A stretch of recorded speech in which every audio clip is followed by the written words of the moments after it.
आज हम बनाएंगे वेज पराठा। तो उसके लिए यहाँ पर हमने सबसे पहले 1 से 1.5 गिलास पानी ले लिया है। पानी पैन में गर्म होने के लिए रख दिया है और उसमें ही हमने आधी चम्मच नमक डाल दिया है। नमक डालने के बाद में 1 कटोरी हमने यहाँ पर न्यूट्रेला यानी कि सोयाबीन की भरी ले ली है, उसको भी डाल दिया है। डालने के बाद में यहाँ पर हमने 3 से 4 चम्मच हरी मटर ले ली है, या मानिए आधी कटोरी हरी मटर ले ली है। लेने के बाद में दोनों चीज़ों को डाल दिया और अच्छे से उबाल आ गया। उसके बाद हमने यहाँ पर गैस को बंद कर दिया है। अब दोनों चीज़ों को निकाल लेंगे पानी से, जिससे कि सारा पानी अलग हो जाए। और इस तरह से, और इधर हमने सबसे पहले 1 कटोरी आटा ले लिया है। आटा लगाने के लिए उसका छानन हम अलग हटा देंगे और उसमें दोबारा से हम 1 कटोरी मैदा छान लेंगे। दोनों चीज़ों को छानने के बाद में इस तरह से इसमें हम 1 चम्मच घी ऐड कर लेंगे। आप घी तेल कुछ भी ऐड कर सकते हैं और यहाँ पर नमक या अजवाइन भी डाल सकते हैं। हमने केवल घी ऐड कर लिया और ऐड करने के बाद इस तरह से मोयन लगाएंगे और थोड़ा थोड़ा पानी डालकर आटा को लगा लेंगे। एकदम सख्त नहीं और एकदम लूज नहीं, मतलब मीडियम आटा हमें लगाकर तैयार करना है। इस तरह से आटा हमारा तैयार हो चुका। आटा को हमने ढक के साइड से रख दिया है और इधर हमने एक कढ़ाई ले ली थी, उसमें हमने 2 चम्मच तेल डाल लिया सरसों का। उसमें हमने सोयाबीन की जो बरी थी उनको डाल दिया, यानी कि न्यूट्रेला को डाल दिया है। और डालने के बाद में अच्छे से फ्राई करेंगे इस तरह से दबा दबा के, जिससे कि जो भी कच्चापन है वो निकल जाएगा और एकदम क्रिस्पी बनकर तैयार होंगी। तो इसी तरह से हमने सारी बरी हैं जो, उसको इस तरह से दबा दबा के फ्राई कर लिया है। फ्राई करने के बाद में सारी मटर और जो बरी है हमारी उनको निकाल लेंगे। निकालने के बाद में सेम उसी कढ़ाई में 2 चम्मच तेल दोबारा से डालेंगे और तेल डालने के बाद में तेल जब हमारा अच्छे से गर्म हो जाएगा, उसके बाद हमने प्याज को ले लिया थोड़ा सा।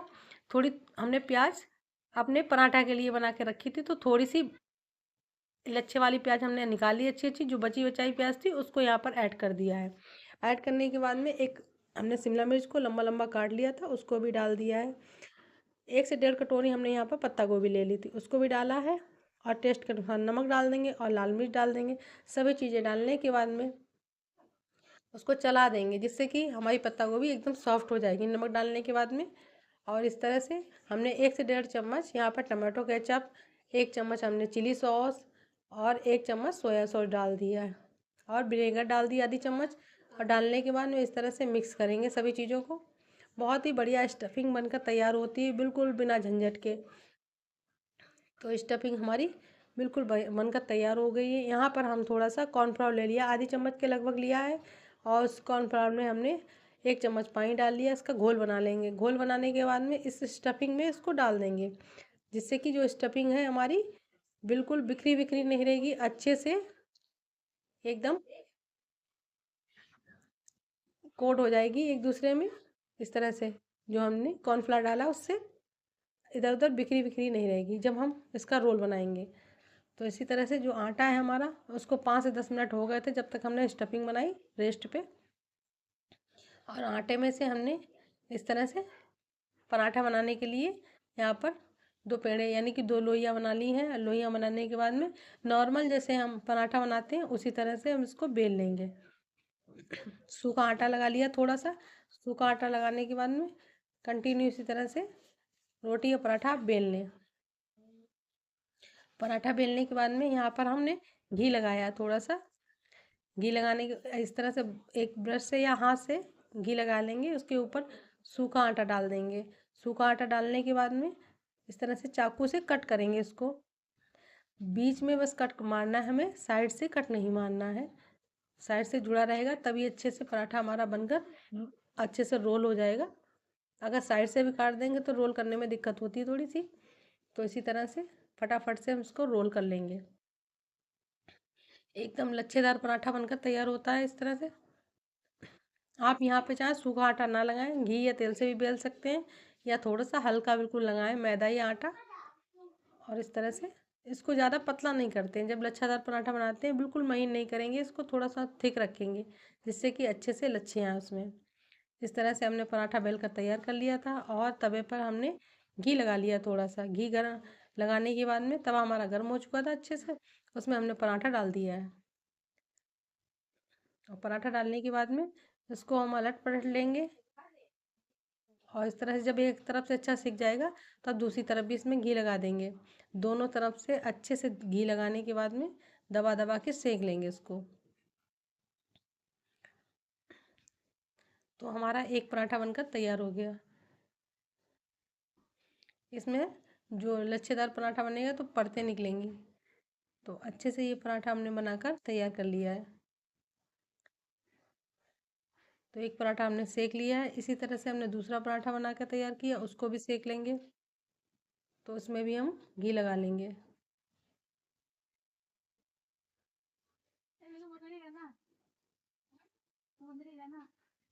तो इधर हमने इसमें भी घी लगा लिया है अलट पलट के, और दबा दबा के सेक लेंगे इसको भी। दोनों ही पराठे हमारे बनकर तैयार हो गए हैं। इस तरह से भी आप बना सकते हैं। देखिए एकदम परत अलग अलग निकल गई है इस तरह से। तो पराठा हमारा बिल्कुल बनकर तैयार है। अब हम इसमें इसका रोल बनाएंगे। वेज पराठा रोल बनाएंगे तो उसके लिए यहाँ पर हमने पराठा को रख लिया है, और जो स्टफिंग बना के तैयार करी थी उसको इस तरह से लगा लेंगे।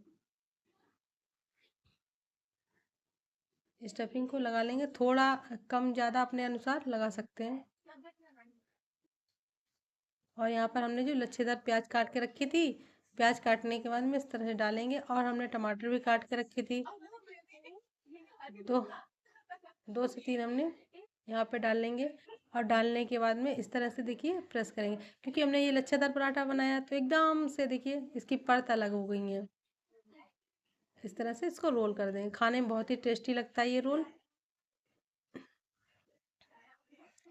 तो हमारा पराठा रोल बनकर इस तरह से तैयार हो चुका है। एक बन गया है। इसी तरह से हम दूसरा वाला भी अपना बनाकर तैयार करेंगे। इस तरह से हमने दोबारा से स्टफिंग रख ली है। स्टफिंग रखने के बाद में ऑनियन भी रख लिया है, और टमाटो भी रख लिया है। दोनों चीज़ों को रख लिया है। आप यहाँ पर और भी सब्जियाँ ऐड कर सकते हैं अपने अनुसार, जो आपको पसंद हो। और इस तरह से देखिए, ये थोड़ा छोटा हमने बनाया था पराठा, तो थोड़ा रोल करने में दिक्कत लग रही थी। वहाँ खाने में बहुत ही टेस्टी बने थे पराठे हमारे।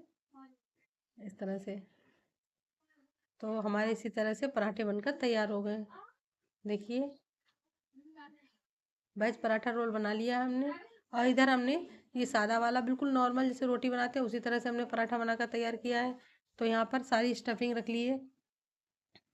स्टफिंग रखने के बाद में ऑनियन रखेंगे, और ऑनियन रख के यहाँ टमाटो रख लेंगे। आप कम ज़्यादा भी टमाटो रख सकते हैं। और नीचे से पहले मोड़ेंगे थोड़ा सा। ये एकदम आराम से बन गया, क्योंकि इसमें हमने बिल्कुल भी कट या लच्छेदार नहीं बनाया था। तो आराम से इस तरह से भी आप बना सकते हैं। वीडियो अच्छी लगी हो तो लाइक करें, शेयर करें, और हमारे चैनल को सब्सक्राइब करें। मिलते हैं अगली, बाय बाय।